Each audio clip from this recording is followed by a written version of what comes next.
ABP અસ્મિતા C વોટરે જે આંકડા જાહેર કર્યા છે એ 543માંથી 443 બેઠકના એક્ઝિટ પોલ છે।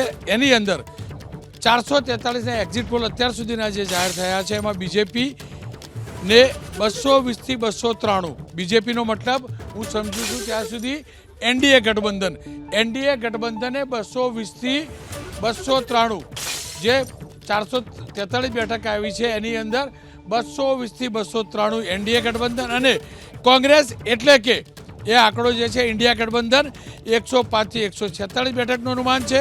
અત્યાર સુધીના 443 બેઠકના જે એક્ઝિટ પોલ છે એની વાત કરી રહ્યો છું।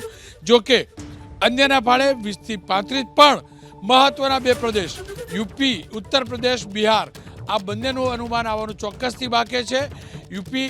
યુપીએ માટે પણ મહત્વનું સ્ટેટ, એનડીએ માટે પણ મહત્વનું સ્ટેટ, એની ચોક્કસથી વાત કરીશું। આપની પાસેથી એટલું જાણવું છે કયા સ્ટેટમાં બીજેપીને ફાયદો થશે, કયા સ્ટેટમાં કોંગ્રેસને ફાયદો થશે? હાલનું જે છેલ્લું રાજકારણ હતું એમાં ભાજપે લોકશાહીનું ચીરહરણ કરેલું।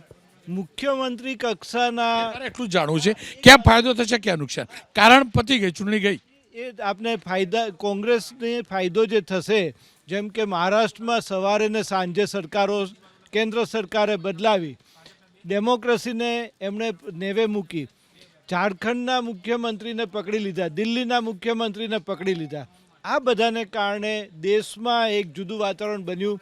હું ચોક્કસપણે માનું છું મહારાષ્ટ્રમાં, ઝારખંડમાં, દિલ્હીમાં અને દિલ્હીને કારણે દિલ્હીની આજુબાજુના સ્ટેટમાં કોંગ્રેસને અને બીજેપીની વિરુદ્ધનો માહોલ બન્યો છે, કોંગ્રેસની તરફેણનો માહોલ બન્યો છે અને 100% ત્યાં ફાયદો થશે।